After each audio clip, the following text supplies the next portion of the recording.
బీసీలకు 42% రిజర్వేషన్ అమలు చేసేందుకు అన్ని రాజకీయ పార్టీలు కలిసి రావాలని రాష్ట్ర బీసీ సంక్షేమం రవాణా శాఖ మంత్రి అన్నారు. చొక్కారావు జయంతి సందర్భంగా కరీంనగర్లోని ఆయన విగ్రహానికి పూలమాలలు వేసి ఘన నివాళులు అర్పించారు. తెలంగాణ ప్రభుత్వం 1,00,000 మంది ప్రభుత్వ ఉద్యోగులతో సర్వే చేయించిందని చెప్పారు.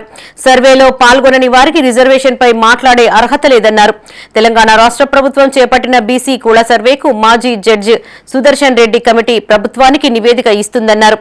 బీసీలపై ప్రేమ ఉంటే రాష్ట్రపతి వద్ద గల బిల్లును ఆమోదించుకునేందుకు ముందుకు రావాలని పిలుపునిచ్చారు. బీసీలకు 42% రిజర్వేషన్ల అమలుకు అడ్డంకులు వస్తే ఆర్డినెన్స్ తెచ్చి సవరిస్తున్నామని చెప్పారు. బీసీ రిజర్వేషన్లపై చిత్తశుద్ది శంకిస్తే పుట్టగతులుండవన్నారు. బీసీలకు రిజర్వేషన్లు రాకుండా పలు పార్టీలు అడ్డుకుంటున్నాయని ఆరోపించారు.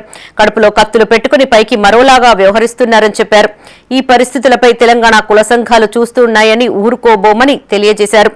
ఈ కార్యక్రమంలో మంత్రి పొన్నం ప్రభాకర్ తో పాటు ఎమ్మెల్యే మేడిపల్లి సత్యం, మాజీ ఎమ్మెల్యే ఆరిపల్లి మోహన్, టీపీసీసీ కార్యదర్శి Anjan Kumar, urban bank chairman గడ్డం విలాస్ రెడ్డి, కాంగ్రెస్ నాయకులు కార్యకర్తలు పాల్గొన్నారు. మంత్రిగా అనేక జిల్లా పరిషత్ చైర్మన్ గా రాజకీయాల్లో ఆదర్శంగా తీసుకోవాల్సినటువంటి నీతి నిజాయితీకి మారుపేరుగా చొక్కారావు గారు జిల్లా రాజకీయాల్లో చిరస్థాయిగా నిలిచుండిపోయేటువంటి వ్యక్తి. వారి శిష్యుడిగా రాజకీయాల్లో వారు 1957 ప్రాంతంలో రవాణా శాఖ మంత్రులైతే నేను ఈరోజు రవాణా శాఖ మంత్రిగా ఈ జిల్లా నుంచి ప్రాతినిధ్యం వహిస్తున్నా ఈ రాష్ట్ర ప్రభుత్వంలో.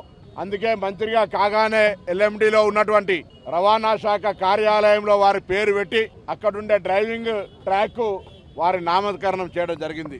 జిల్లా రాజకీయాల్లో, తెలంగాణ రాజకీయాల్లో ఒక నీతి బద్ధత కలిగిన రాజకీయాల్లో చొక్కారావు గారికి మారుపేరు. అటువంటి వారి దగ్గర రాజకీయం నేర్చుకోవడం అదృష్టంగా భావిస్తూ ఉన్నాం. ఈనాటి యువత కూడా చొక్కారావు లాంటి రాజకీయ నాయకుని చరిత్ర ద్వారా భవిష్యత్తు రాజకీయాల్లో ఏ విధంగా ఉండాలో, క్షేత్రస్థాయి ప్రజలు ఎదుర్కొంటున్న సమస్యలు ఏ విధంగా లీనమై నాయకుడిగా ఎదగాల్లో వారి జీవిత చరిత్ర చూస్తే అర్థమవుతుంది. ఇవాళ రేపు రాజకీయాలు పైన ఊరికి ఆర్భాటానికే పరిమితమయ్యేటువంటి పరిస్థితి